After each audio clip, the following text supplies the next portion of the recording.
दिनांक 27 सप्टेंबर रोजी दुपारी 1:30 वाजण्याच्या सुमारास नवरात्र उत्सवाच्या आनंदात निघालेल्या भक्तांवर अचानक दुःखाचा डोंगर कोसळला। मुरुड विहूर येथील वाकड्या आंब्याच्या कठीण वळणावर एसटी बस आणि पिकअप टेम्पो यांच्यात समोरासमोर झालेल्या भीषण धडकेत टेम्पोतील तब्बल 13 प्रवासी जखमी झालेत।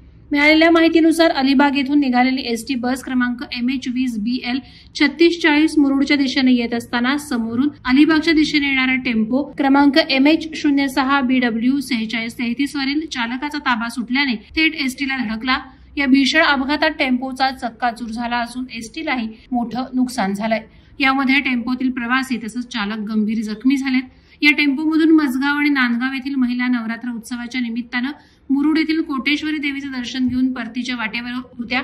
आनंदी वातावरणात देवीचं दर्शन घेऊन घरी परतत असताना भक्तांना या दुर्दैवी प्रसंगाला सामोरं जावं लागलं।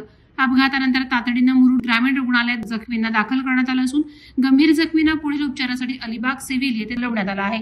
घटनास्थळी मुरुड पोलिसांनी तातडीनं दाखल होत वाहतूक सुरळीत केली आणि जखमींना रुग्णालयात पोहोचवण्यासाठी महत्त्वपूर्ण भूमिका बजावली। यामुळे जखमींवर वेळेत उपचार सुरू होऊ शकले।